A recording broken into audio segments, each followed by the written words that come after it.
Good. What's good? What's good? What's good? Hard work, hard work, hard work, hard work, hard work, work. There you go. Fallll In. Hard work, hard work, hard work, hard work, hard work, work. There you go. Fallll In. Hard work, hard work, hard work, hard work, hard work, work. There you go. Fallll In. Hard work, hard work, hard work. Fallll In. Hey, what's going on? What's going on? What's going on? Y'all know what it is. It's me, Trey the Commish, your family. What's going on? So I know I've been out for a second, all of last week. Actually, COVID had me down and out, but I'm back and ready to get into it a little bit. As we know, it's been popping in NFL just this week. A lot of upsets or unexpected dubs, depending on what side of the spectrum you're on. Of course, MLB is going on. We're getting closer and closer to having the World Series. Not the World Series expected for a lot of us. Of course, me being a Dodgers fans, I definitely wasn't expecting LA to take an L that swiftly and up out of there. But we got that going on. Of course, college is popping. Again, it's not my season, I see, but we got a lot of other things to come on. Of course, let's go. Bang, bang, Niner games popping off tonight, as that's the Monday night game. We're going to talk a little bit about that. Of course, the NFL games that were yesterday. Shout out to the Las Vegas Aces. As we all know, if we've been paying attention, that was last week. Currently, WNBA back-to-back champions, winning in grand fashion. So there's been some things going on. First and foremost, let's get into a little of the major leagues. You know, saying just a little catch up, not too much. Of course, as we know, the Diamondbacks and Phillies are representing the National League. The Texas Rangers and Houston Astros are going at it for the American League. Currently tied 3-3 as the Rangers and Astros look going down. Tonight, 7 o'clock, as the winner of the take-all game will be moving on to the World Series to look to face off against potentially, depending on if they take care of business or not, the Philadelphia Phillies, who currently have a 3-2 lead over the Arizona Diamondbacks. If the Diamondbacks can force a game 7, of course, it's nothing like that competition, especially for an individual that doesn't have any skin in the game currently. So tonight, 7 o'clock, Rangers and Astros for the opportunity to go and play in the World Series, as the Rangers basically tied the series last night with a 9-2 victory over the Houston Astros. So it's a guarantee at least one representative will be from Texas. Will it be Houston? Will it be Dallas? Who will it be? We get to find out tonight at 7 o'clock. And of course, earlier in the day, we'll find out, will the Philadelphia Phillies be standing by for the winner of that the Rangers Astros game? Or will it be the Diamondbacks that force a game 7, looking for the opportunity to face off against whomever wins tonight? So, of course, we'll be tapping in. I should be back tomorrow morning to talk a little bit about that. So we got that. That's going to be up on deck very soon. Additionally, let's go here, right? So it pains me so much. I tell you, you do not know the pain unless when you're a part of, when your fan base is based on the fact of your teams have been victorious and have been winning for decades, you know what I'm saying? Or you're just accustomed to being and engaging and being that victorious team. It's hard when you lose for the most part. So I want to make sure it's understood that I did not go missing, or I did not basically disappear due to the fact that, because last week USC lost to Notre Dame. Then the Lakers is getting drugged in and out the preseason. Like I said, the Dodgers was up out of there. San Francisco lost to Cleveland. So that is not in any way, form, or fashion due to the fact of why I was missing last week. It was honestly, in all sincerity, I had COVID, and basically it was just rough. So, but saying Lord willing, saying He always has me in His graces. He is my Father. I'm back, right? And so we can talk about it. I'm willing to talk about it for the most part. Even saying we matter of fact, how did I let that slip my mind? We about to tap into college football, but NBA is on its way back. National Basketball Association kicks off tomorrow. First game out the shoot. The Lakers, LA, boom, LA facing off against the defending champions in the Denver Nuggets. One of the two games. So we're going to get into that too, saying today. Like I said, coming back full force, we getting it in. We're going to have it out. So, of course, and then, man, I got to make sure I got to send out a text message to find out where them coaches at. All armed forces is getting ready to go down. All Army, all Navy, all Marines, all Air Force, all vying to be called champions. As we know, currently, the U.S. Army held the Black Knights, run the game. Shout out to Death Row. If y'all don't know, y'all going to know about that. But we're going to have to tap in. I'm going to have to hit them up, coaches, to see if I can get the men's on one day, the women's on the other from the two services, and so we can get it cracking in as we do with first formation style, especially when it comes to military basketball. It got some games that's going on. The Veterans Day Classic is ready to go down in Fort Worth, or you're in Fort Worth area and need to catch some good old military basketball. That's the place to be. 12 to 16 teams that's going to be tapped in, competing there with some of your favorite and brightest military basketball players from the various organizations, of course, installations. I'm sorry, not organizations, installations. So that's a whole vibe. But like I said, let's get into this real quick. So, of course, like I said, I start off, take it back, way back in time, and talk about just this past Saturday. As we know, it was a couple of games that went down.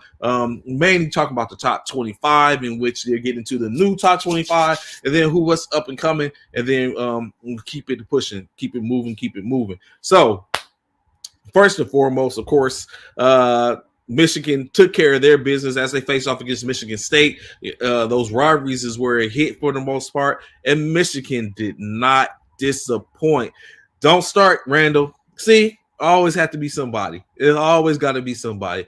Let's go, Haley. What's cracking, man? What's good? I'm very sure you're ready, locked and cocked. But yes, I see Haley with the crying faces, and we'll get into that. That's why I didn't start off with that, because I know people was locked and loaded, ready to go in. But that's not what we're doing this morning. Not yet. You gonna get your chance, Haley. You will get your chance to come back.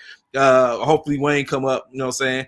As I said, hopefully, I would hate for USC to lose another game, especially a lost game, but we still have an opportunity. You know what, Haley? I'll give you what you wanted. First and foremost, as I was about to say, Michigan takes care of business over Michigan State by the score of 49-0. Now giving Haley what he wants, USC fell for the second week in a row to the second ranked opponent in a row by the score of 34-32. But however, as they're going to get into in a few minutes, they did not fall out of the top 25 due to the fact they played a better opponent and they competed. Coming down to the last seconds due to an unfortunate turnover, an unfortunate penalty, due to the breakdown on defense, allowed for a 26-yard scramble that put them in position and was able to kick the field goal. It happens like that. It's cool. Coach Swank said we can focus on the Lakers. He believes Caleb will get shut down for the season. No playoff chance. We can still win Pac-12. But true enough. So Coach Wayne is right. USC no longer has a playoff chance. Unfortunately, with 2 losses, it would take a lot for USC to be in position. They would have to basically run the table where they still have 3 ranked opponents that's within the Pac-12. 2 of them ranked opponents. 2 of them ranked opponents are in the top 10. That being Oregon and Washington. And USC still has to play another ranked opponent currently, UCLA, and also Oregon State. So USC still has 4 ranked opponents on their schedule. So if they was to run the table, they could potentially put themselves to be able to play for the Pac-12 championship. If they was able to win the Pac-12 championship, then they put themselves in for a great chance to complete in a New Year bowl, a big bowl game. But it would take for everyone else that are currently competing to lose their games. As we know, that would mean mean almost like Ohio, Penn State would have to beat uh, Michigan, and Ohio State will have to lose to um, um, correction. Michigan would have to lose, as we know. Ohio State just lost to Penn State.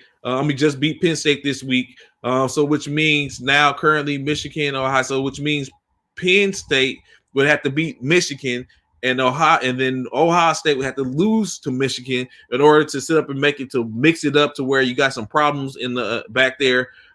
Nick Ron needs to figure it out. Fire. I said that, Coach Wayne. That's what I was about to say. That for the most part, it's unfortunate we can't lose again, but it really seems like a firing on a tarmac type situation. As we know, that's what went down with Coach Lane Kiffin when they came back from a loss in a away loss. He got fired on the tarmac. That's what needs to happen to Grinch. That defense is atrocious. We're not even playing. It's working worse than when Lane Kiffin's pops was running it. We got something got to change. Lincoln got to let go of Alex Grinch and send them packing, and we got to get someone else in there that's going to make them compete. Maybe one of those assistants or something like that, or one of the old USC heads like where's Cushing or somebody that used to be, or one of the Matthew brothers. Like, get somebody in there that's going to cause problems and that's going to shake it up, and it has that culture, that win, fight on culture. Because Alex Grinch fam is not doing it. We still can take all the pageantry in which we have, and basically is out the door on this with this defense, atrocious defense, 2 years in a row. Last year was a necessary spot. I don't think Alex Grinch, or he might have been, to where we allowed Tulane to walk in. Hell, right now Tulane is ranked above us. Like, come on, man. Lincoln, get it right, bro. Shit, get a job. So yeah, he's so last year, Alex Grinch. This year, like at this point, Lincoln needs to let go. I don't know what he has on him and why he hasn't fired him yet. But hey, you gotta do something, Riley, or you're gonna be out here. We don't play that type of stuff in LA. They don't play that type of stuff in LA. I'm not from LA. I'm from Compton. But you know, they don't play that type of stuff in LA. Like, get it out of here. Of course, like I just stated, before stated, Penn State faced off against Ohio State. That was number 7 versus number 3, and it hasn't changed yet. Of course, Ohio State was victorious by the score of 20-12. It was a hard-fought game. It was the defenses was holding it down until, of course, late in the third, in which the gates opened up, and it was just it went from there. Actually, Penn State got a late score that kind of looked like it made it a game, but in all state, for the most part, Ohio State was in control. Marvin Harrison Jr., as advertised, he's going to be he's going to make a hell of a player for someone's team this coming NFL draft. Of course, number 14 Duke faced off against number 4 Florida State. Florida State was victorious, winning by the score of 38-20. Arizona State faced off against the number 5 ranked Washington Huskies for a game, but of course, Washington State ends up victorious by the score of 15-7 as they continue on with their trek, currently leaving the Pac-12. Oklahoma knocked off UCF, but it wasn't as you would have thought. UCF was on some, we gave you Dylan Gabriel. We know what he's about. They was in it up until the last bit, in which Oklahoma was able to pull out the dub, winning 31-29, in which I was ready to clown Bishop. But of course, the yoke was on my face as USC fell to Utah. So I ain't heard from him yet. I'm very sure he's spotting somewhere. Number 6, Texas. Number 8, Texas played against University of Houston, which Houston was giving them all they can give them. Very close game, but of course, Texas stays victorious with a victory, winning 31-24. University of Washington faced off against Oregon, in which Oregon was able to get the dub 38-24. Oregon holds on. And Washington State now continues to plummet as where they were before, looking like USC is not where they were now. University of North Carolina upset finally for the 10th ranked Tar Heels as they fall to Virginia by the score of 31-27. A battle of the defeated, of course, the SEC's Alabama and Tennessee faced off. That was 11 versus 17. 17 takes an L by the score of 20-34. Alabama goes on victorious, currently 6-0 in the SEC, with that current one loss coming from Texas, the soon-to-be SEC counterpart, compadre, whatever you want to say, comrade, come next year, as the Texas and Oklahoma will be moving over to the SEC, and we'll see how that goes. Number 13, Ole Miss knocked off Auburn by the score of 28-21. Number 19, LSU handily took care of business against Army by the score of 62-0. Missouri faced off against South Carolina. Missouri was victorious 34-12, holding keeping up in their ranks. Number 22, Air Force took care of business against the Navy. As we know, the all services are coming. That's one cap for the Air Force. Still got one more, of course, as Navy and Air Force still.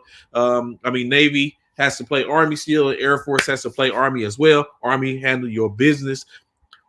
Next up, of course, number 23, as aforementioned, Tulane took care of business over North Texas, winning 35-28. Number 24, Iowa took a L to unranked Minnesota by the score of 12-10, and the 25th ranked UCLA Bruins handily took care of the Stanford Cardinals by the score of 42-7. He's like, where my man Fess at? He having practice at 3-man weave.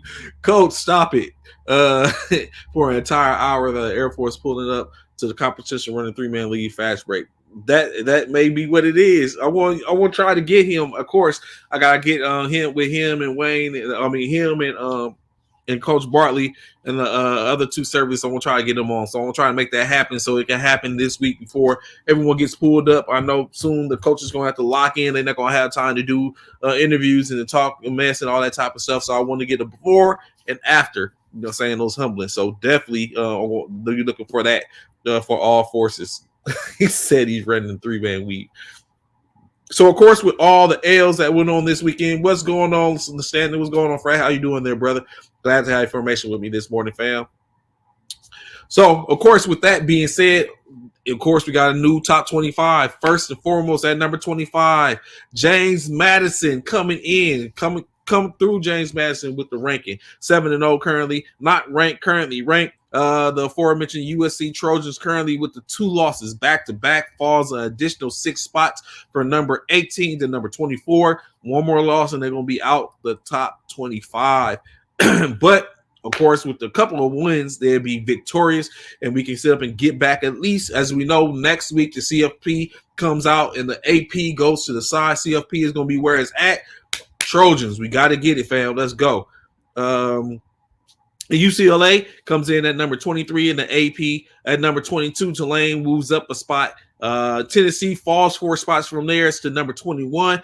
Duke additionally falls 4 spots. It's coming in at number 20. The Air Force currently undefeated 7-0, moves up 3 spots from previously represented at number 19. Louisville comes in at number 18. At number 17, the formerly ranked 10th ranked North Carolina Tar Heels fall 7 spots to number 17. Missouri comes in at number 16 with a 4-point jump. Comes in at number 16 with 4-point jump. The LSU Bayou Bengals, them Tigers jump up 4 spots to number 15. Notre Dame still fighting. Currently number 14 in the top 25. The Utah Utes with their victory moves up 1 spot to number 13. Coming in at number 12, Ole Miss. At number 11, Oregon State. At number 10, Penn State, after dropping 3 spots from their 7th ranking after their loss to Ohio State.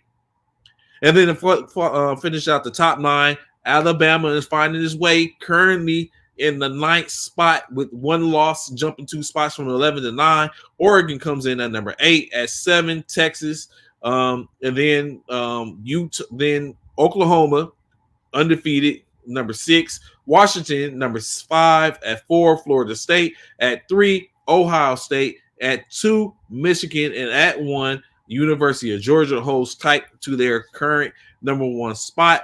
As I said, come next Tuesday, that's Halloween, is going down as the CFP rankings. It actually is going to be an ESPN show, CFP rankings. We'll see where they're at. So teams get another opportunity to basically rectify their wrongs and put themselves in the position as they get ready to run that gauntlet and put them and get ready to sleep. So of course, Florida State plays Wake Forest this coming week. Oklahoma will face off, 6th ranked Oklahoma will face off against Kansas. 10th ranked Penn State versus Indiana. The battle in the SEC as number 1 ranked Georgia to face off against Florida. Texas, 7th ranked Texas against BYU. Another battle in the Pac-12 as the 6th ranked Oregon Ducks, 8th ranked Oregon Ducks face off against Utah, 13th ranked Utah. 14th ranked Notre Dame takes on Pittsburgh. Number 20, Duke faces off against number 18, Louisville in the ACC. The 22nd ranked Tulane Tide of Green Wave take on Rice.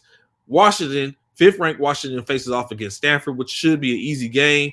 The 19th ranked Air Force takes on Colorado State. 21st ranked Tennessee and Kentucky. 3rd ranked Ohio State faces Wisconsin. 12th ranked Ole Miss face off against Vanderbilt. The 22nd ranked UCLA Bruins will take on Coach Prime and the Colorado Buffaloes. The 25th James Madison will be facing off against Old Dominion.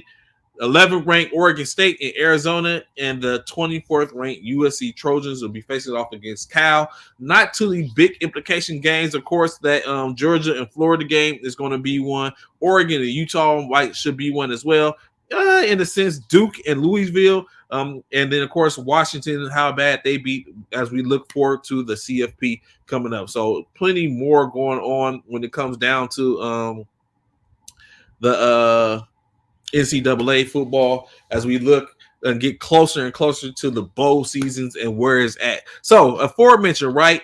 NBA action is about to pop off tomorrow night. Of course, we're going to get a little more in depth, but I just want to wet the whistle a little bit as we currently have Los Angeles Lakers, as Coach Wayne was just talking about. We got to shift our projections towards the Lakers, get ready, get it in against. Yesterday, it was announced and it was broken down who Coach Darvin Ham is going to be starting for this year. Started his current starters coming out against the Denver Nuggets. Of course, LeBron James, Anthony Davis, D'Angelo Russell, Austin Reeves, and because due to last year after the trades, of course, Jared Vanderbilt was in that starting role, but due to he currently has a heel problem, the starter that was announced to come out is going to be none other than Teron Prince. So the Los Angeles Lakers going to push out a lineup starting out with D'Angelo Russell, Austin Reeves at the guards, LeBron and Teron Prince at the forward spots, and of course Anthony Davis coming in at the center. So we're going to see how that goes up against as they face off against the defending champions and the Denver Nuggets. As we know, there's a lot of talk in the side-eye and stuff going on after the Nuggets was able to win their championships. And you know what I'm saying? And then to think about it, honestly, they swept the Lakers up out of their 4-0, and then they went and took care of business against the Miami Heat 4-1. But yet the Lakers was or LeBron James was the barbs in which they caught. So now is all that talking is done. Coming back again, getting ready to face off. Of course, the other game is going to be the Phoenix Suns against the Golden State Warriors for the second part of the doubleheader on TNT on tomorrow night. So that's definitely going to be a thing going down. Of course, when you look at it, it continues when you look at certain situations. As we know, I know the Clippers announced their starters for the most part with Paul George, Ivica Zubac, Russell Westbrook, Kawhi Leonard, and Terrence Mann. As Terrence Mann gets the start in LA for the Clippers. So that's another because so those were announced yesterday. Very interesting when you look at it. That damn 2 of the 3 of the starters was once Lakers. Now they're Clippers playing across the hall. Conversation still continue to talk about, as we know, James Harden is still absent from the 76ers. Unclear if he'll be there for the opener. So I guess James is like, I'm going to force a hand. I'm going to lose some loot. It'll make a difference. I want out of Philly. How do y'all feel about that high speed when you look at a situation where he's getting this money and he's basically taking a stance because he says he feels as though he cannot trust the brain trust for the Philadelphia 76ers. All the 76ers fans out there, where you feel, what's your feelings on the whole James Harden debacle situation going on? Especially when you take in consideration that you got Joel Embiid there. Now, of course, it looks like a couple of other teams that got a bit stronger. Philadelphia wouldn't change some. Boston's gotten stronger with their moves and willing and dealing. Milwaukee might have got a little stronger with their willing and dealing. It's a whole different vibe out there in the East. It's starting to look like how the West used to look back in the days. But currently, you already know the West is still locked in and doing what they do. A lot of situations going on. Of course, we just took a look at the Spurs gave Collins a 2-year extension, $35 million. As now he is locked in. As we all know, Collins has been kind of off in the sense due to the fact that he had injury after injury. In 4 seasons, he's only played 156 games. But now he seems to be locked in, averaging 14 points over the course of the preseason. Last year with the Spurs, playing 73 games, he averaged, I think it was 11.6 points a game. So they feel like they got the right person in the job right now. So, of course, he's locked in via extensions, as well as his playing mentality, hoping that he can now compete for the most part. Of course, the Grizzlies are now currently without Adams, as he needs knee surgery and will be out for the year. But I think that gets an opportunity for my man, probably not at the center spot right off the rip, but an opportunity to see this young player, Kenneth Lofton Jr. That man, I like his game.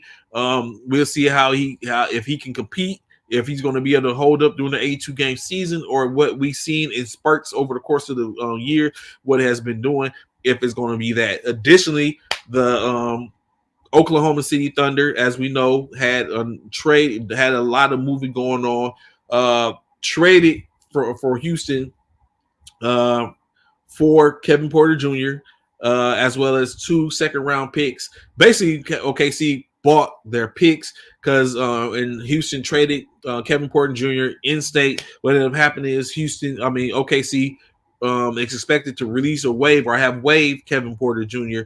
So they can get those picks. Currently, OKC has 22 second-round picks and I think 19 first-round picks over the course of the next 7 years. So they got a lot of trade capital, if anything, for them to be able to put together some moves as it gets closer and closer and closer.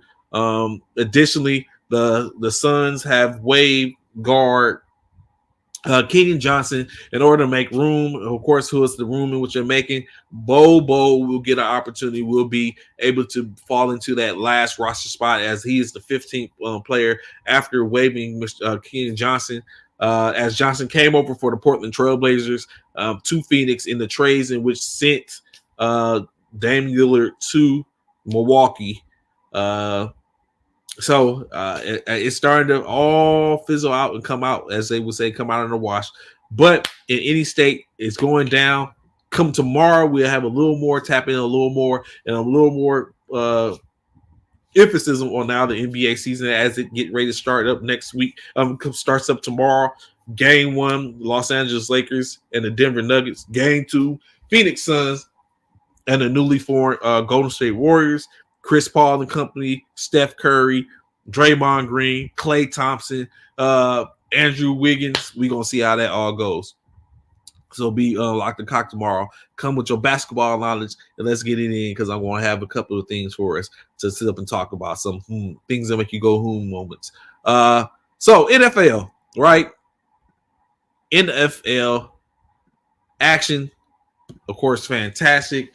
Starting off the beginning of the week with the Jacksonville Jaguars playing against the New Orleans Saints. As of course we know that didn't go as planned for the most part. A lot of interesting stuff.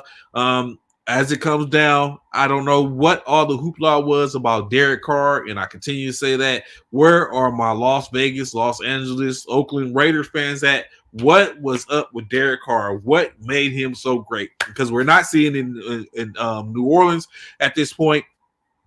But of course, we saw they did have a chance. However, can't all put it on Derek Carr. Derek did take care of business.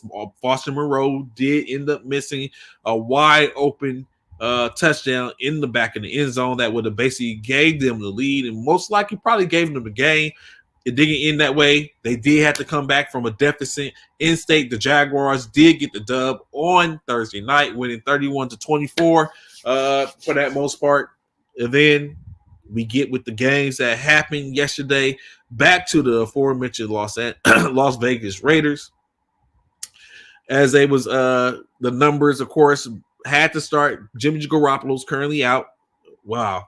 What you expect. But I think the interesting part is the simple fact of these Chicago Bears are showing that they are going to put up some type of fight, not even with their starter, Justin Fields. Tyson Bagnet, 21-29 for 182 yards, one touchdown. He was sacked one time. Deontay Foreman getting it done with 18 carries for 89 yards plus two touchdowns. Evans contributed with 48 yards, 14 carries. Bagnet contributed with 3 for 24 himself. He said his dad is strong. Well, who are you talking about, Darren? Nathan Pyramid, of course, got in a little bit. Tyler Scott was 2 carries for 14 yards. DJ Moore, 8 for 54 yesterday. 28-time R wrestling champion. Oh, Bagnet, you talking about? Yeah, Bears quarter Bagnet. Yeah. Darnell Mooney was 4 receptions for 32 yards yesterday. Deontay Foreman, another touchdown, 3 touchdowns on the day. He had 3 receptions for 31 yards with that third touchdown. Tyler Scott was 2 for 19. Mercedes was 1 for 16. Of course, De'Aaron Evans was 1 for 6. But again, going back to the Las Vegas Raiders, putting in position Brian Hoyer, basically at the helm for the Lake Raiders, coming out as a starter, 17 for 32 for 129 yards with 2 interceptions and a sack for 8-yard loss. Aiden O'Connell finally got into the game a lot better from a percentage standpoint. 10 for 13 for 75 yards, 1 touchdown, 1 interception, taking no sacks. In-state, the Raiders finished 27 for 45 for 196 yards between 2 quarterbacks, 1 touchdown, 3 interceptions. Not looking good at all. Josh Jacobs carried the ball 11 times for 35 yards. Tucker was 1 for 2, of course. Zamir White was 2 for 2. So one of the things that we can pull from this, right? Do not do holdouts. Everyone does it. The lifestyle is not the same. Of course, as we go later on, we talk about it. John Taylor, holdout situation different. Saquon Barkley, holdout situation different. Josh Jacobs, holdout situation different. Austin Eckler, holdout situation different. As you see, some are able to produce still even after the fact. On the flip side of that, Josh Jacobs isn't looking too well. Is it due to the Raiders and their offense, or is it Josh Jacobs? I don't know. Of course, when you take in consideration, yesterday Devontae Adams was targeted 12 times for 7 receptions, 57 yards. Not keen. Jacoby Myers, however, 13 targets, 7 for 60 yards. 50 yards and a touchdown. Zamir White was 3 receptions, 26 yards, 2 for Austin Hooper with 18 yards in tow. Trey Tucker was 2 receptions for 16 yards. And then, of course, Hunter Renfrow and Michael Myers, 2 additionally as well, 14 and 13 yards. respectfully, as the Bears handily handled the Las Vegas Raiders by the score of 30-12. Last second, some of that was interceptions, pick sixes, in which the Chicago Bears defense basically got the dub for them. The Raiders continue to fall off. Coach McDaniels isn't looking like he's the man for the job. I don't know what else is there to say, honestly. It just wasn't there. It wasn't in their numbers. You got to think you got Devontae Adams and Josh Jacobs for the most part, which just could be formidable. Jacoby Myers isn't bad from the other spot. But I just don't know. Maybe is it the fact that they had Jimmy G? They don't have any backups or anything like that for the most part. Hoyer isn't filling the role that I guess was expected to be someone that Mike McDaniels knew and could bring in to utilize in his offense. That connection just isn't there for the most part, and it's costing them to go further and further down in the NFL, let alone the AFC West. But it's still kind of early. It's only going into the 7th week, ending of the 7th week. So there's still possibly some wiggle room for them to make some amends. Next game, of course, the Cleveland Browns faced off against the Indianapolis Colts. As you know, the Colts is currently out without their rookie quarterback in Anthony Richardson. So Gardner Minshew was at the helm. Deshaun Watson started off the game until injured, and then PJ Walker, the darling from last week that took care of the 49ers, had to come in. So some things I like to preface before we really get into this. I don't understand why people seem like they keep trying to play Gardner Minshew like he's not that dude. Like, we got to take in consideration, although it's been like about 5 years or so, 6 years or something like that, Gardner Minshew was in an enthralled battle, potentially almost knocking off Tom Brady and the Patriots when he was playing with the Jaguars, right? So let's keep that in, let's keep a perspective. The Gardner Minshew isn't that, wasn't that bad, in which will give him an opportunity to he wasn't that bad. So let's just keep that in perspective. But of course, in this game, he was just what he needed to be. 15-23 for 305 yards, 2 touchdowns, 1 interception. However, he did take 4 sacks for a loss of 17 yards. Jonathan Taylor coming back, trying to get back to form, 18 carries for 75 yards and a touchdown. That 1-2 punch actually with him and Zach Moss, an additional 18 carries for 57 yards. Gardner Minshew contributed 3 carries for 29 yards and 2 touchdowns. And Isaiah McKenzie, 1 carry for 7 yards. When it comes to the receiving, Josh Downs, 5 receptions, 125 yards, 1 touchdown. Michael Pittman Jr., 2 receptions, 83 yards, 1 touchdown. Alec Pierce was 3 receptions for 53 yards. Jonathan Taylor did pull in 3 receptions for 45 yards, and Zach Moss 1 for 5. And then of course PJ Walker and company taking care of business. Like I said, did start off with Deshaun Watson, but he was 1 for 5 for 5 yards and an interception. PJ Walker came in 15 for 32 for 178 yards, 1 interception, 2 sacks. Jerome Ford carried the total the Rocks 11 times for 74 yards and a touchdown. One of those carries was a 69-yarder. So when you look at it, he only carried the ball 10 times for 5 yards and no touchdown. That doesn't look good. It looked like Kareem Hunt might be getting that opportunity back, as he was 10 carries for 31 yards with 2 touchdowns. Pierce Strong was 8 for 25, not bad. And Marquise Goodwin had an end around 1 for 17 yards. In receiving, Elijah Moore 4 for 59 yards. They really had the clamps. I don't know, was it the offensive coordinator that clamped Amari Cooper, or did the Colts defense have no clamp? But Elijah Moore, as I said, was 4 receptions for 59 yards. David Njoku was 5 for 54.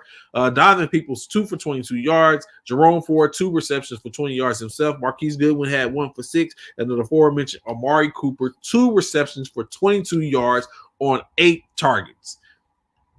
In any case, some way, somehow, they were able to take care of business. Cleveland gets the dub 39-38, going 4-2 in the first 6-7 weeks of their season. The Indianapolis Colts currently at 3-4. Of course, if you look at it, took a look at the game, a lot of it was basically the pressures from Myles Garrett as he was doing it all, batting down balls, a couple of strip sacks. One strip sack was ended up being for a touchdown. So he was really in his bag for real. With 9 tackles, 7 total, 2 sacks, and a tackle for a loss. Myles Garrett slowly but surely looking like he's making the play for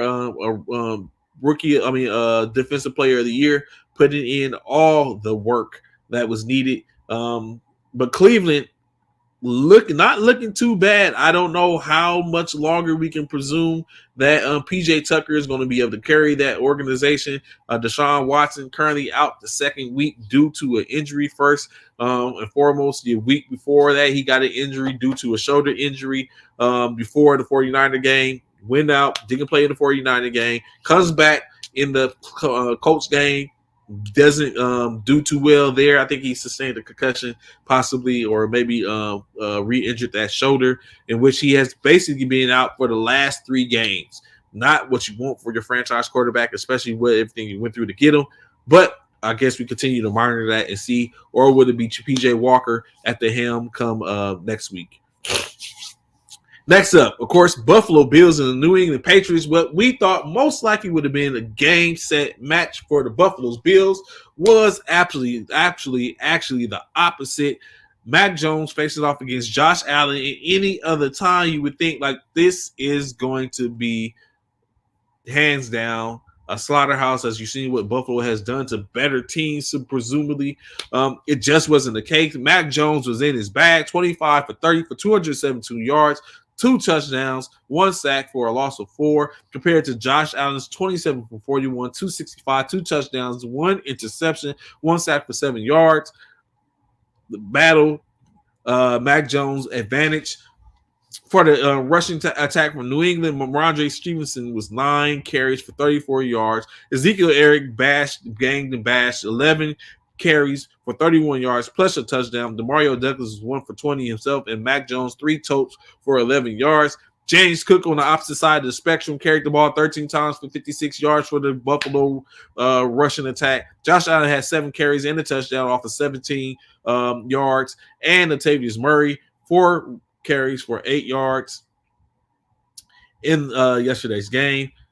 In state, Dalton Kincaid led the Buffalo receiving corps with 8 receptions for 75 yards. Stephon Diggs with 6 for 58 plus a touchdown, as James Cook also pulled in 3 receptions for 46 yards with 1 touchdown. Khalil Shakir, 4 receptions for 35 yards. Latavius Murray with 2 for 20. And, of course, contributors from Dawson Knox, Dante Hardy, Gabe Davis, and Trent Sheffield, all with a reception totaling 31 yards amongst the 4 of them.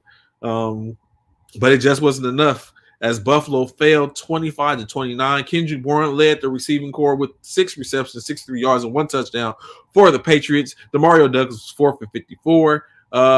Mike Gesicki with the late touchdown, 2 receptions for 5 yards and a touchdown.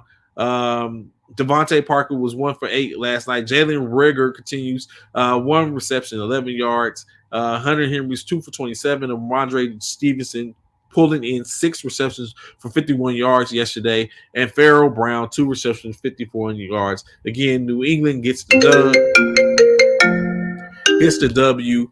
29-25, forcing the Buffalo Bills to a 4-3 record. New England improving to 2-5 on the year. Like I said, just short of 7 weeks now. We still got a little bit of time to go. What's that, about 10 weeks roughly? So there's an opportunity for them to get it in there to get it taken care of. A game that surprised me, NFC East, Washington Commanders and the New York Giants, in which I don't know what is going on exactly Why is it that the Washington Commanders are up one week, down the other, competitive one week, non-competitive the other, facing off against, of course, Tyrod Taylor, because Daniel Jones is currently out. So Sam Howell trying to give him the opportunity. It seems like he just doesn't want to take control of those reins and show that he is obviously, or without a doubt, a quarterback, the NFL starting quarterback.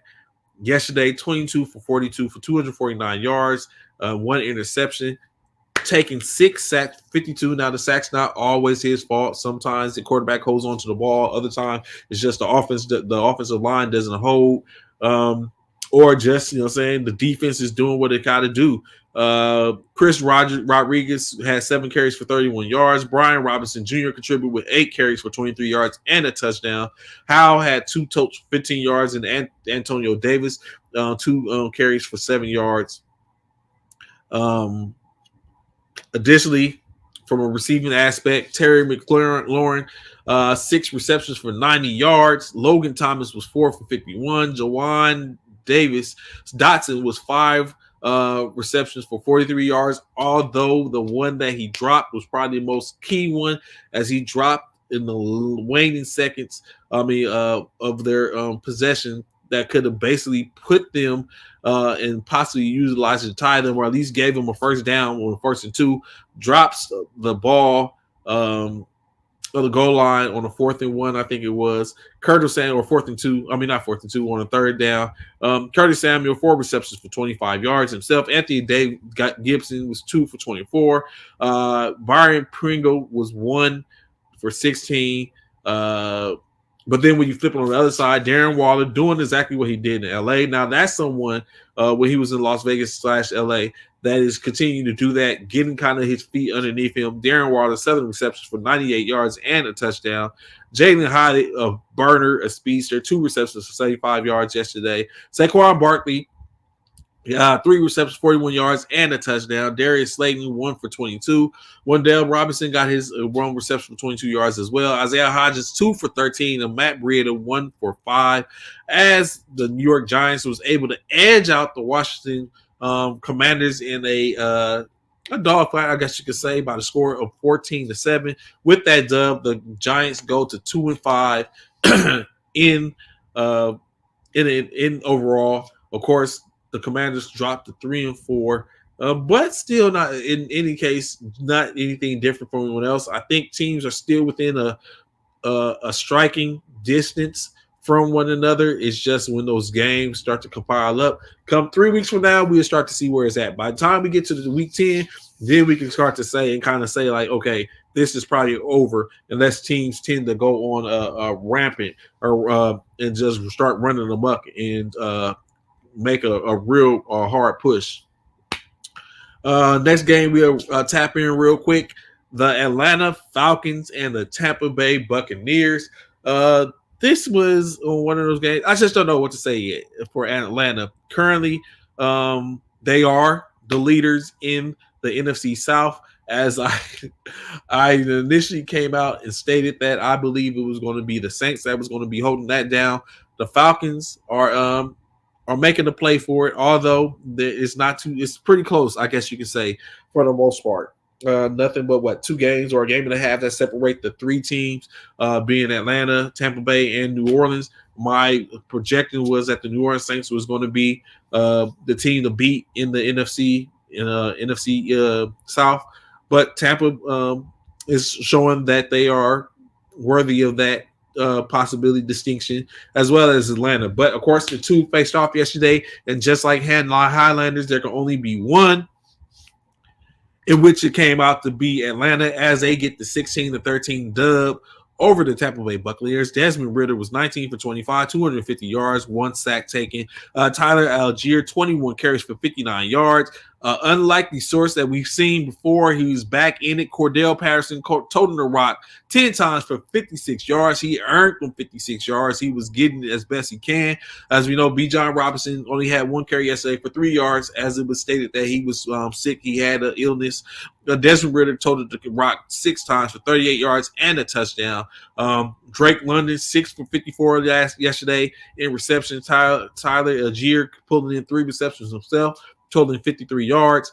Kyle Pitts was 3 for 47 yesterday. Scott Miller, 1 for 46 yards. Jonnu Smith, 3 for 27. Of course, additionally, Cardarrell Hodge and Van Jefferson totaled it in 1 apiece for a total of 24 yards. Of course, the majority of that going to Hodge. Of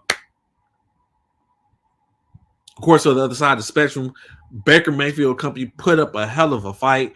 Really putting forth the effort. Mayfield was 27 for 42, 275, 1 touchdown, 1 interception, 3 sacks for a loss of 19 yards. Rachaad White toted the ball 13 times for 34 yards. Baker Mayfield was 3 for 32, and Keshawn Vaughn 4 for 7. Of course, last but not least, in receiving, Mike Edward Evans doing what he does best, 6 receptions for 82 yards and a touchdown. Chris Godwin contribute 6 receptions for 66 yards. No sixes, ain't nothing like a Roku. K. Oden 5 receptions for 43. Rachaad White was 6 for 65 himself. Devin Thompson was 3 for 14, and Trey Palmer 1 for 5. But when you add it up and start to put it together and compile it in state, as I said, Tampa Bay takes the L. 3-3 on the year, still 500, but currently the Atlanta Falcons lead the division. And currently, all they got to do is keep that pace, and they walk into a playoff berth. But still plenty of time to go before we can just crown them. But currently, Atlanta 16-13 over Tampa Bay Buccaneers, 4-3 on the year, and keep tracking. What's going on, sis? TT, how you doing? Glad to see you this formation with us this morning. I hope your Monday is going marvelous. Appreciate it. Always love. So next up, of course, yesterday's games, the Detroit Lions and Baltimore Ravens. Definitely a game that I didn't see Barron coming out this way, but in state it did. And it was hell for a while. Like the Ravens was giving the Detroit Lions all they could handle, giving it to them, the business, holding it down. I thought it was going to be a shutout. I thought they was trying to make a serious statement to say that the Detroit Lions are not who we think they are. Lamar Jackson was 21 for 27, 357 yards, 3 touchdowns, no interceptions, no sacks. Gus Edwards, 14 carries for 64 yards yesterday, 1 touchdown. Justice Hill contributed with 4 carries for 46. Lamar got his in, 9 carries for 36 yards and a touchdown. Clicking on all types of cylinders. Gus Edwards contributed with a reception for 80 yards, although he did get ran down from behind and stopped short. Zay Flowers was in his bag, 7 receptions for 75 yards. Mark Andrews up to his old trick, 4 receptions, 63 yards, and 2 touchdowns in what was considered NFL tight end day. Mark Andrews getting his getting dirty, getting it down. Odell Beckham contributed 5 receptions for 49 yards on 7 targets. Rashad Bateman was 2 for 36 himself.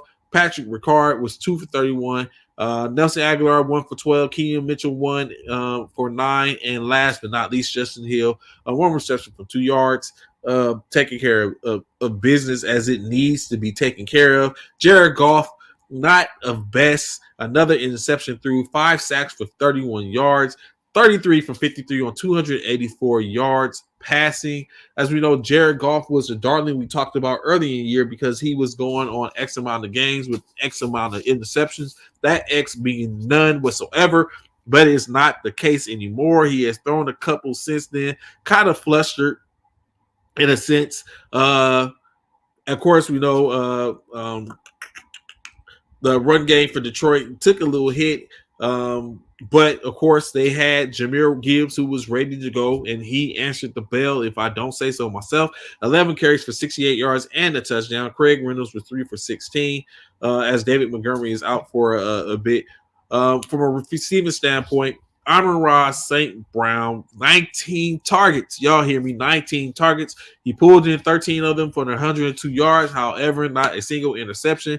Gibbs did also have a reception field week, 9 receptions for 58 yards on 10 targets. Sam Laporta, the rookie tight end sensation so far for Detroit, 6 for 52 yesterday. Josh Reynolds was 2 for 43 himself. Khalif Raymond contributed with 2 receptions for 20 yards.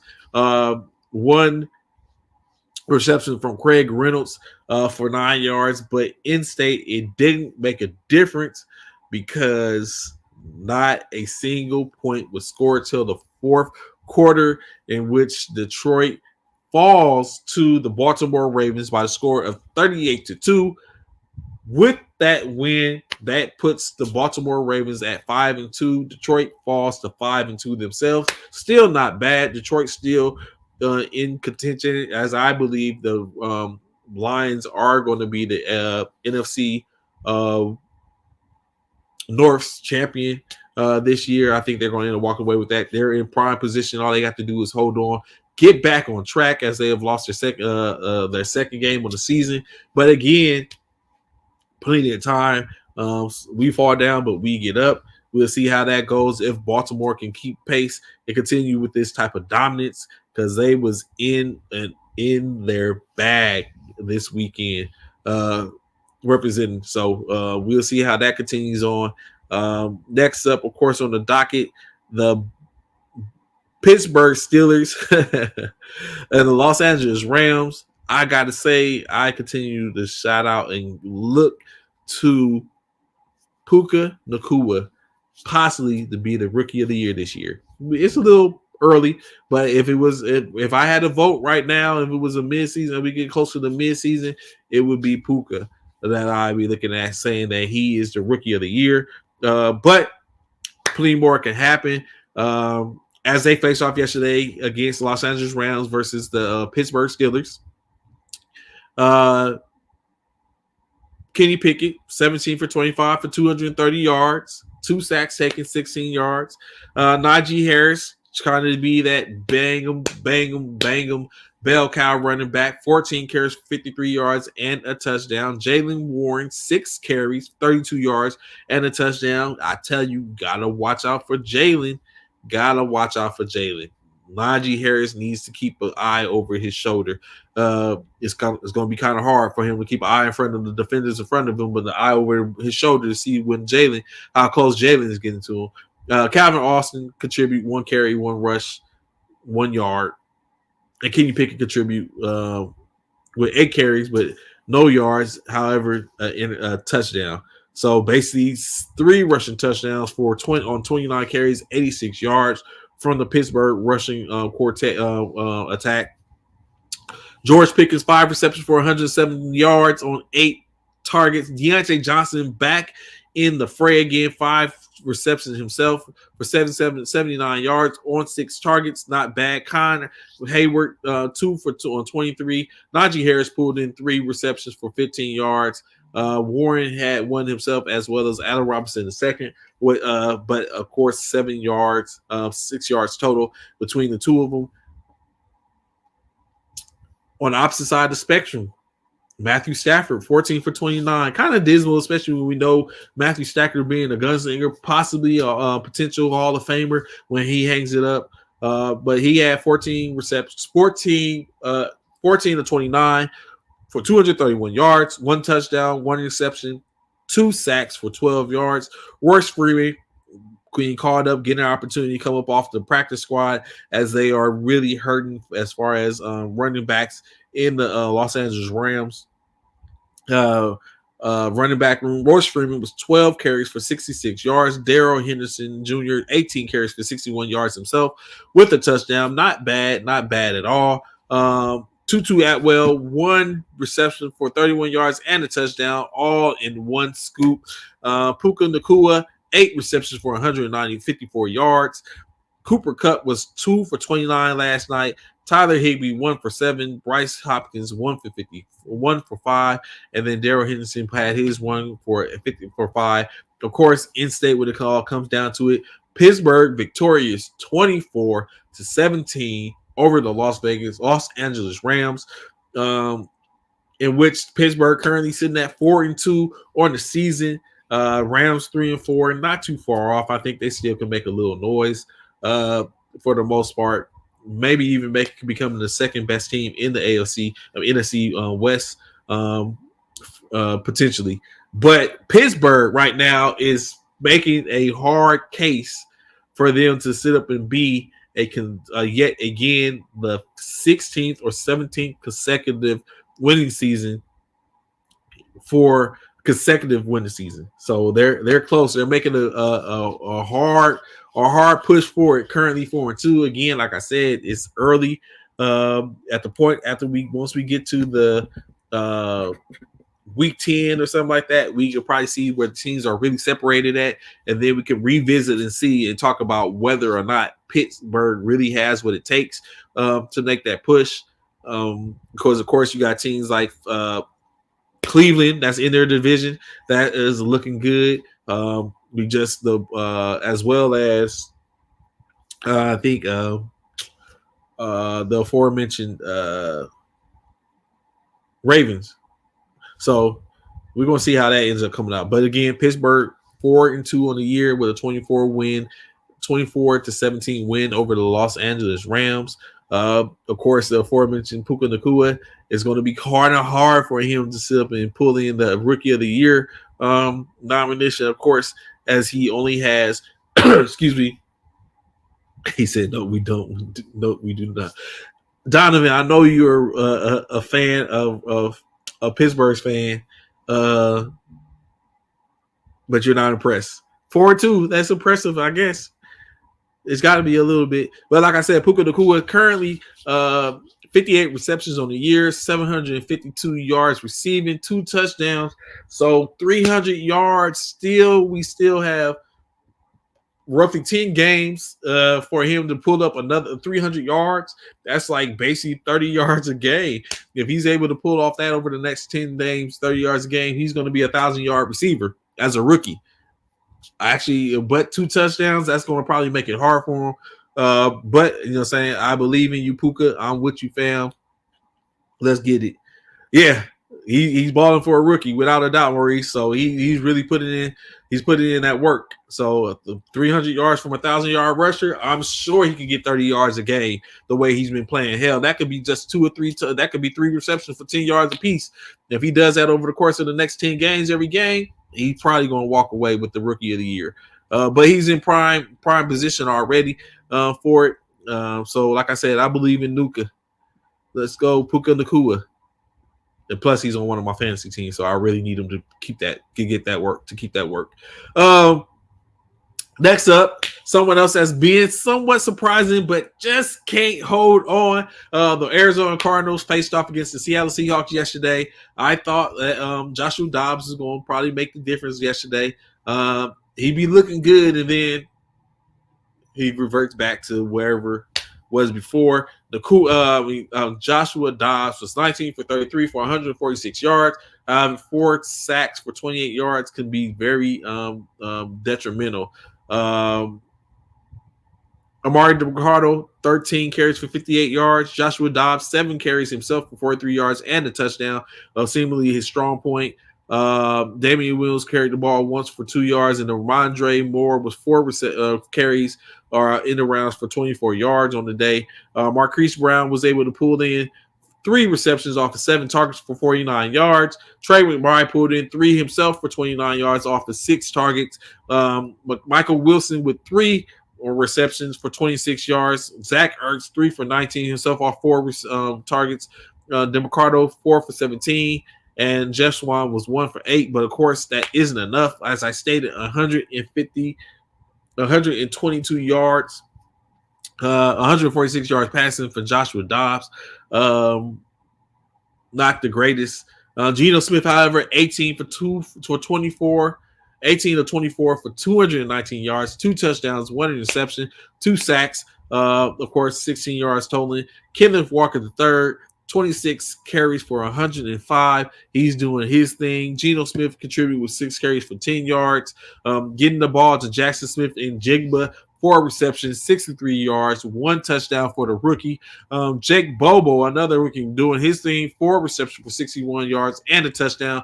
But his touchdown was better than yours as he pulled in a one-handed with the tap, right foot tap, the left foot drag with the man on him. Had to be Pete Carroll had to throw the challenge flag for him to take a look at it. In-state touchdown. Tyler Lockett was 4 for 38. Kobe Parkinson 2 for 26. Noah Fant 1 for 25 in the in-state. Kenneth Walker pulled in 2 receptions, 6 yards total. In-state, Arizona falls to the Seattle Seahawks by the score of 20-10. With that dub, the Seahawks are now 4-2, keeping pace with the 49ers, as of course they would just be a game behind if San Francisco was to take an L to the Minnesota Vikings tonight after San Francisco fell to the Cleveland Browns yesterday. Arizona kind of got to get back in there. I actually think I want to make a bold prediction right here, right now, on this day, the 23rd of October in 2023, that the Los Angeles Rams are going to walk down the Seattle Seahawks. They're going to be second in the NFC West. Currently, the Rams are 3-4. Seahawks are 4-2. Watch what I say. Watch what I say. Arizona 1-6 on the year. Just they're looking very Detroit Lionish right now. Back in the day when the Lions was trying to keep pace, and they was just there, but no cigar. I kind of can say that's where I think the Arizona Cardinals are right now. Of course, they're doing it with the backup, as we know. Kyler Murray currently still physically unable to perform on that list. So we'll see if they're going to keep him shut down and just go with Dobbs the rest of the season. Kind of give Dobbs some repetitions. Maybe Dobbs moves on and be able to go be a backup somewhere else after the season. After they see what they're going to do as Kyler Murray continues to recover. So next up, the Denver Broncos faced off against the Green Bay Packers, in which wasn't the best of games, but it was a game in state. I think Russell Wilson is maybe starting to get on track. If not, for the most part, he's just dealing with lesser competition where he puts him in a more of a comfortable state so he can continue to get repetitions, real live repetitions in Peyton's offense. But in any case, Russell 20 for 29, 194 yards, 1 touchdown, only 1 sack. Excuse me. Javonte Williams, 15 carries for 82 yards. Jaleel McLaughlin, his backup, 5 carries for 45 yards. Wilson had 1 carry himself for 21 yards. Samaje Perine, after fumbling last week, gets 2 carries for 10 yards. Michael Burton was 1 carry, and Marvin Mills Jr. 1 carry, both amounting to a negative 13 yards total. So not what you want, especially on the end rounds. But from the receiving core, however, not too bad. Courtland Sutton, 6 receptions for 76 yards, 1 touchdown. It's immaculate what they do when everyone start talking about you gonna get traded potentially. Jerry Jeudy, 5 receptions for 64 yards on 5 targets. Samaje Perine pulled in 30 for 31 on 3 targets. Devontae Williams was 3 for 14 on 4 targets. Adam Troutman, Nate Atkinson, Jaleel McLaughlin, all with 1 reception apiece, 9 yards respectively between the 4 of them, in which kind of like lines up to where we see how Russ was kind of like dissecting yesterday. But in case he did have 9 incompletes. Jordan Love, however, 21 31 for 180 yards, 2 touchdowns, 1 interception, no sacks. A.J. Dillon carried the ball 50 times for 61 yards. Aaron Jones getting slowly but surely back into the fray as he was able to tote the rock 8 times for 35 yards in himself. I'm sorry.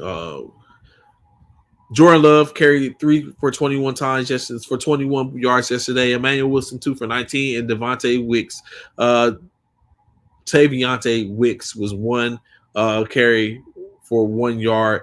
Dylan 2 receptions for 34 yards. Romeo Dobbs was 2 for 30 for one touchdown. Luke Musgrave was 4 for 30 himself.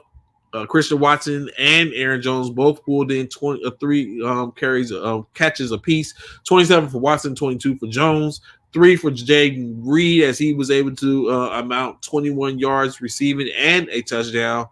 Emmanuel Wilson was 2 for 8. Torrey had 3 yards and Sims had 2 yards. But in-state Green Bay was not able to pull out a victory. The Denver Broncos gets their second win of the year, 2-5 currently on the season so far. 2-5. Unfortunately, Green Bay 2-4, losing 19-17. Does this start to give Russell Wilson some incentives? Does it give him confidence? Does he feel like he can go back into a winning way now, having won his second game? I believe. Definitely his second game. I believe close to second game in a row. In which he's had some close games as well. So it was not second game in a row because they beat Chicago the time before. So, but you got to get into it. Basically, I think what's going to start to happen is when you look at some of the people that which they got in playing, they're going to probably have some opportunities. So 2-5 on the year, 2-4 for Green Bay. Green Bay got it. It's hard for them to keep pace. Like I said, already behind the powder curve. Since when you look at them in their division, when you got hell at this point, I think they're tied with the Bears. So you got that. You got the Bears, the Lions, and of course Minnesota that plays the 49ers tonight, Monday Night Football. Maybe if San Francisco could help Green Bay out by giving the Vikings a L. Maybe they can't. We'll see, of course. Next game up, the Chargers and the Chiefs. Not so all the praises in which I believe that Justin Herbert gets, it still seems like he's regressing. He came out hot scorching, you know what I'm saying, gunslinger, picking up the yards and everything like that. Yesterday, he picked up 259 more yards at 17 completions over 30. One touchdown, 2 interceptions. He did take 5 sacks for a loss of 40 yards. That doesn't look good on his resume for passing. Joshua Carey toted the rock 7 times for 75 yards. And a touchdown. Austin Eckler, 14 carries for 45 yards himself. Darius Davis was 3 for 14. And Justin Herbert, 2 for 5.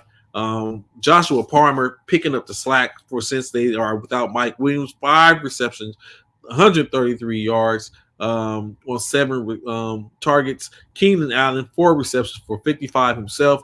Jared Everett, 3 for 26 and a touchdown. And then, of course, 1 reception for Quentin Johnson, Darius Davis, Donald Parham Jr., and Stone Smart, as well as Eckler, totaling 45 yards in the reception. Total, like we said, 259 yards receiving, 1 touchdown for the Chargers yesterday. But it was nothing compared to that of their counterparts or their opponent. Patrick Mahomes, 32 for 42 for 424 yards, 4 touchdowns, 1 interception, only taking 1 sack for a loss of 9 yards. Isaiah Pacheco, 13 for 32 on the night in carries. Patrick Mahomes, eclipsing that, 4 carries for 29 yards. Clyde Edwards-Helaire, 2 for 5, as well as Jerick McKinnon, 2 carries for 2 yards last night. Of course, Jerick McKinnon did have 2 receptions for 24 yards receiving last night, as Isaiah Pacheco did for 4 for 28, plus a touchdown. Rashee Rice, 5 receptions for 60 yards and a touchdown. Marquez Valdez-Scantling, 3 receptions for 84 yards and a touchdown. And, of course, cooking as usual on tight end day, Travis Kelce, 12 receptions for 179 yards and a touchdown, with Swifty in the building our way, just as usual, there during Kansas City games. Of course, additionally, other people contribute. Tony with 1 reception for 13 yards, Noah Gray 1 for 8, and Blake Bell 1 for 7. In state, what happened? Kansas City walks away with yet another win, 31-17 for the defending Super Bowl champions. Currently 6-1 on the year. One of three teams currently still sitting at 6-1. Los Angeles Chargers dropped to 2-4 as they continue to fall further and further and further into obscurity. Great promise looked about Herbert. So now, what I really wonder is it the coach? That seems to be the rhetoric is that their coach is not effective in his duties as head coach, horrible play calling or preparation, and not lining them up and putting them in to be successful.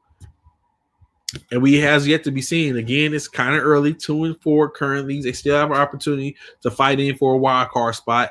But the division championship the division title is kind of out of reach in a sense, especially 6-1, and they're scoring 2-4 and lost the head to head with Kansas City already. Probably not in their cards, but the wild card is the spot, and they still have an opportunity potentially. Like I said, one more game to talk about. And then, of course, tonight, the aforementioned San Francisco 49ers face off against the Minnesota Vikings competing tonight. San Francisco looking for an opportunity to keep pace with the top teams in the league, one being the Kansas City Chiefs, the other being the Philadelphia Eagles, who took care of business last night, who is actually up next as the Eagles and the Eagles and the Dolphins faced off last night. At the time, both teams 5-1. Only one can continue on to the ranks of the one-loss crew, in which it looked close initially, and then it kind of got away. Let's start off with the Dolphins. Tua Tagovailoa was 23 for 32, 216 yards, 1 touchdown, 1 interception, 3 sacks for a loss of 10 yards. Raheem Mostert not really able to get loose as we would have usually expected. 9 carries for 45 yards. Sama Ahmed 2 carries for 3 yards himself. Tua Tagovailoa had 1 carry in which he lost 3 yards. Tyreek Hill cooking as well, doing what he needs to do, picking up them yards. 11 receptions on 15 targets, 88 yards, and 1 touchdown. He did not eclipse the triple-digit reception yards this game. Jalen Waddle was 6 for 63, of course, on 6 targets. Cedric Wilson Jr., 2 for 48. Braxton Berrios, 1 for 7 himself. Raheem Mostert was 1 for 6. Jeff Wilson Jr., welcome back as he gets in the fray, 1 for 4. And Silent Howard did not had 1 reception, but didn't get any yards. On the flip side of that, Jalen Hurts was 23 for 31, 279 yards, 2 touchdowns, 1 interception.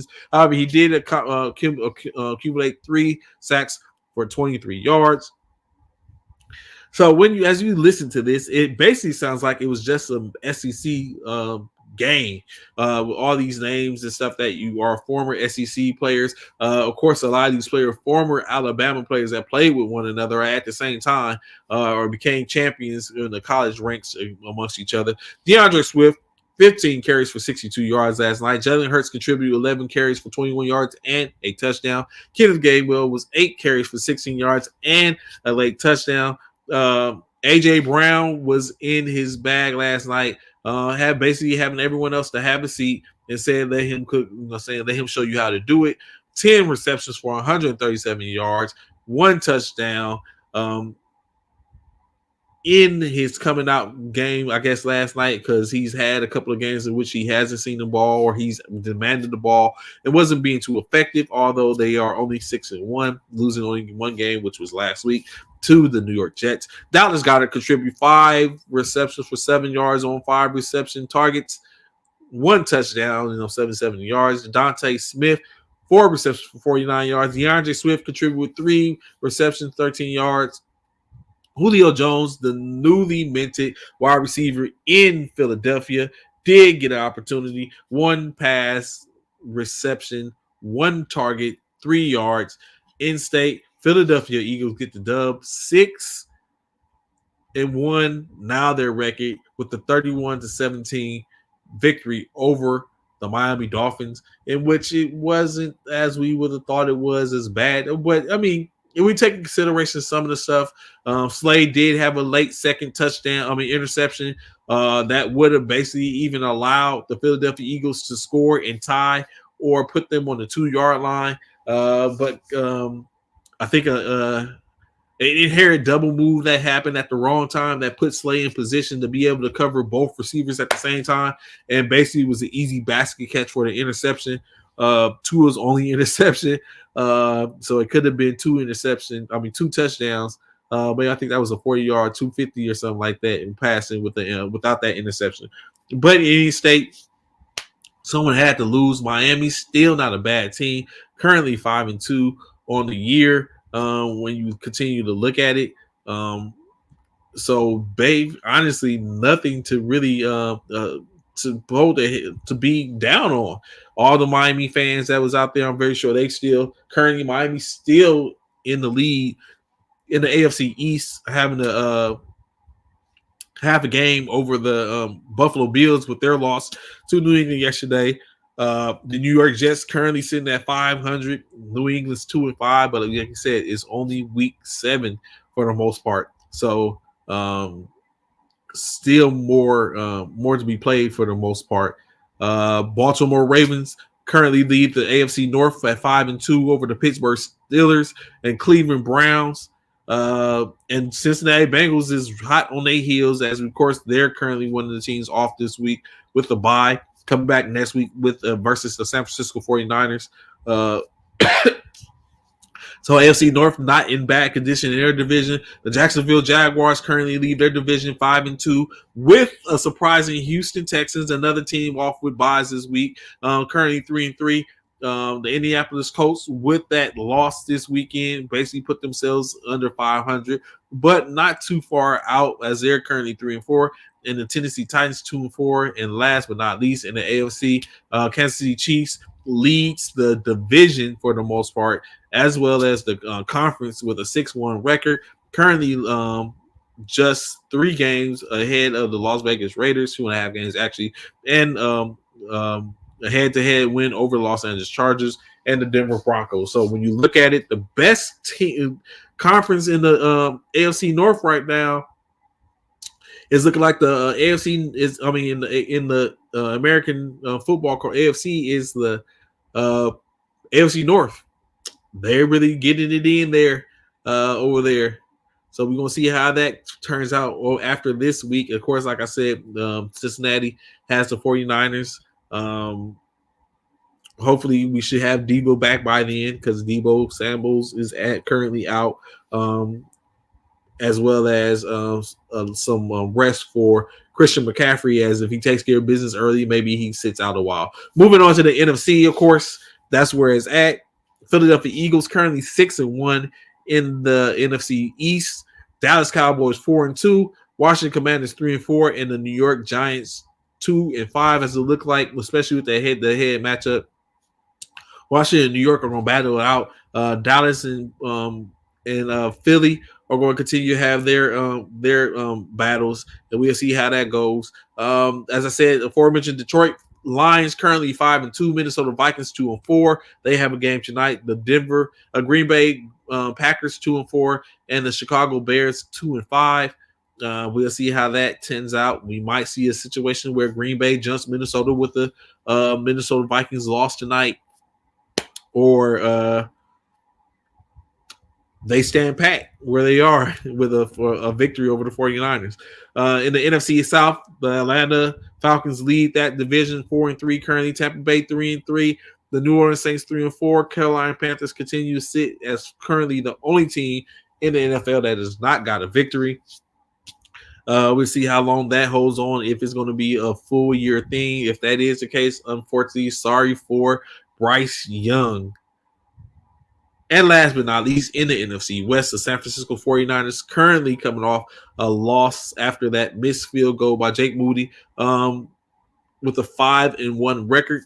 One of the last 2 teams to play this week. basically looking at even one keeping pace with the Eagles and the Kansas City Chiefs, or fall into the pack where everyone else going 5 and becoming 5-2 with the loss tonight. Not too far behind are the Seattle Seahawks, currently 4-2 on the year. Los Angeles Rams 3-4 with their loss to the this week, as well as the Arizona Cardinals 1-6 after the loss to the Seahawks. So yeah, we'll see how. Oh, lost to the Pittsburgh Steelers. That's who the Rams lost to. So we'll see. So it's locked in for the 49ers and the Minnesota Vikings tonight. Currently, like I said, Debo is out, shoulder injury. Christian McCaffrey's questionable, as he's going to most likely play. The expectancy is he's going to play. Brandon Ayuk, not Kerry Kittles, George Kittles. So there's plenty of players for the 49ers to still be victorious, even with we still having, you got Mason and Elijah Mitchell still at the running back position to give some assistance to McCaffrey, or if McCaffrey tends to go out. So still a lot, saying, as we expected coming up for it. If the playoffs was to start right now, the top 7 teams in the AFC would be Kansas City at the 1 seed, Miami at 2, 3 would be Baltimore, and 4 the Jacksonville Jaguars, the division champions. Then of course the 3 wild cards will go to Pittsburgh Steelers, Cleveland Browns, and the Buffalo Bills, with the Houston Texans and New York Jets hot in tow, interestingly enough. And then you even still have the Bengals. That's was a surprise, being their success over the last couple of years. But the Colts are even there, so it's interesting, very interesting. When you look at the West, of course, the NFC, you have the Eagles and 49ers, as well as Detroit Lions and the Atlanta Falcons that will be winning their divisions. Then, of course, the Seattle Seahawks, the Dallas Cowboys, and the Tampa Bay Buccaneers would be the wild cards. Although the Saints, Rams, and Commanders are hot in pursuit. So, like I said, revisiting in about 3 to 4 weeks, I'm very sure the pictures will be looking different, and we'll have a whole different outlook. So of course, like I said, it goes without saying who I'm going with tonight for the Monday night football game tonight. Of course, San Francisco over Minnesota is my thoughts. It's going to be a little hard. Of course, Justin Jefferson currently not available, currently out on injured reserve. Jordan Addison now has an opportunity to shine, to show that he will be he's next up when it comes down to competing. Additionally, you got Matheson taking over the reins as a running back and seeing if he can be effective tonight, as well as seeing what TJ Hawkinson can do running back. Him and George Kittle going to be a little short from tight end day, but they get an opportunity to show out for this week, or tight end week for the most part, since they're playing on Monday night. So it should be a good game in state. I hope San Francisco walks off victorious. Brock Purdy with a good game, showing that he can compete without certain players and that he really is that dude, of course. And I guess that's kind of where we can kind of like tap out, you know what I'm saying? Like I said, I want to do my diligence to get that show that's coming out for all my military peoples out there. As we know, all service is going down, is getting ready to pop off. So we're going to see what we can do to get those coaches in the building to sit up and have a conversation. Let us know what is going on the pre, and then of course post. So look forward to probably putting that together for y'all. I greatly appreciate those that tapped in this morning. Always a pleasure. Glad to be back, spree and full of energy and ready to go. Until tomorrow, high speed yet. It's your boy Trey the Commish, and I'm up out here. Enjoy your day. It's the new week. Make it